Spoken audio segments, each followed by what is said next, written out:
You don't always get what you hope for.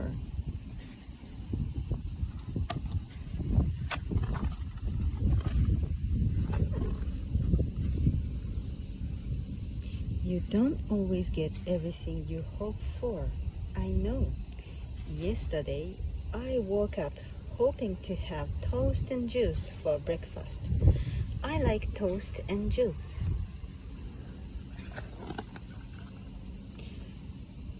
But instead, a tornado picked me up out of my bedroom and flew me to a castle on a tall mountain. On a tall mountain, the castle is. It dropped me into a chair in the castle courtyard.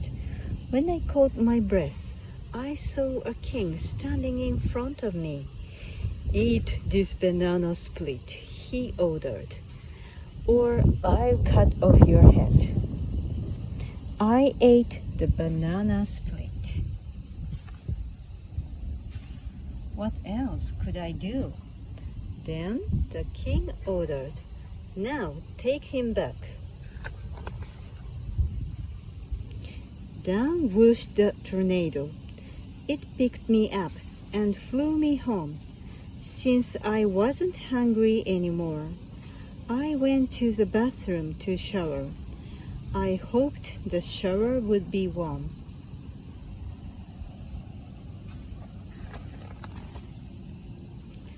But as I started to take off my shirt, a tidal wave roared through my house and swept me away. I rode the wave to the ocean. As I floundered in the wild water, I saw a rope dangling into the water. I grabbed it and began to climb up. I went, and over the side of the ship it was hanging from. And then I saw them. Pirates. I hoped they wouldn't make me walk the plank.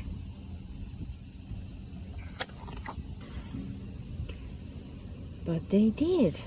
They blindfolded me, brought out the plank, and made me get on.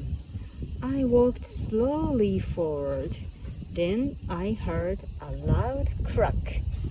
The plank broke, and I fell into the water.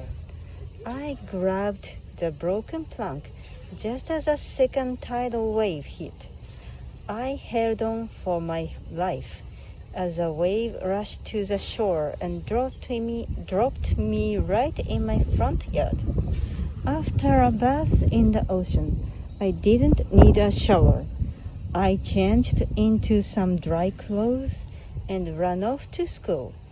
I hoped I wouldn't be late. The plank cracked. But when I reached the place where the school was supposed to be, it wasn't there. I looked all over. I couldn't see it. Broadbrook School. Oh my gosh.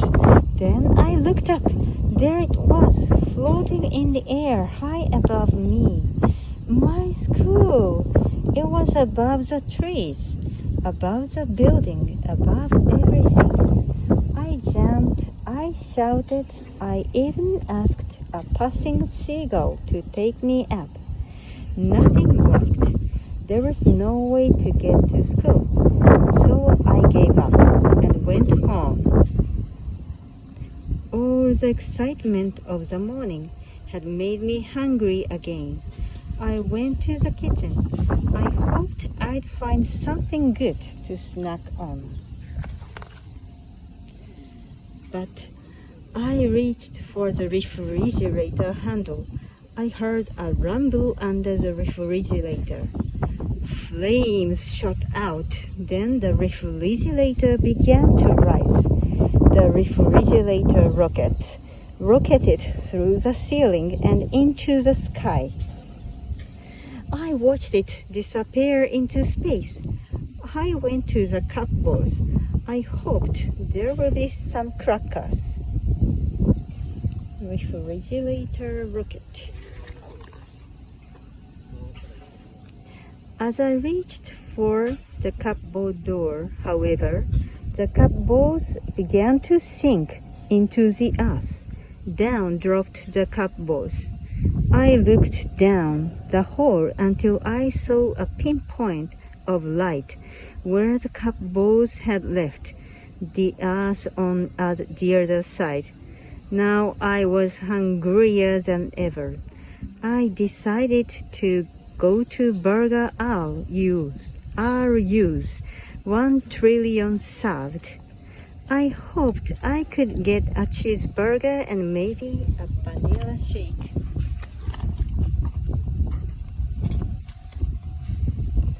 But when I walked into Burger R's, it was empty. Well, almost empty. At the counter sat a monster. I turned to run. "Stop right there," said the monster.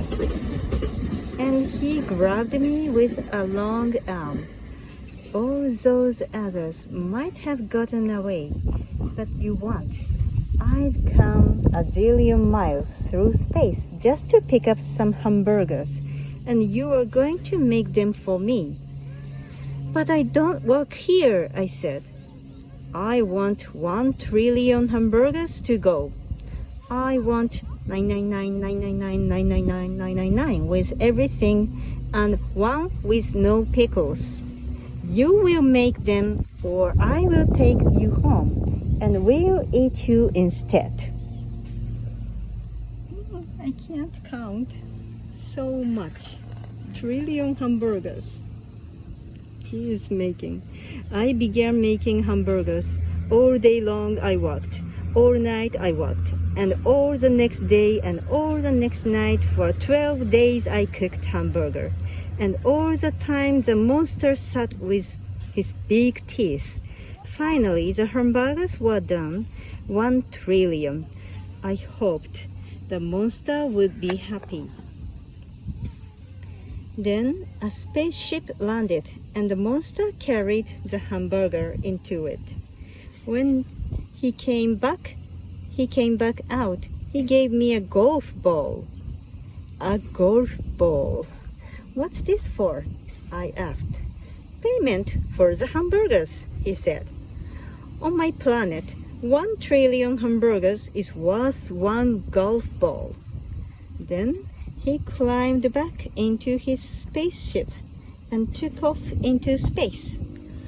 I changed the Burger R's sign, 2 trillion served, and went home.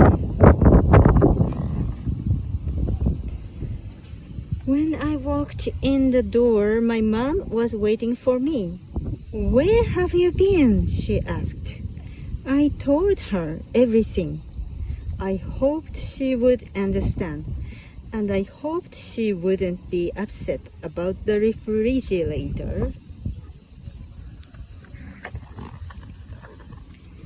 "I understand," she said.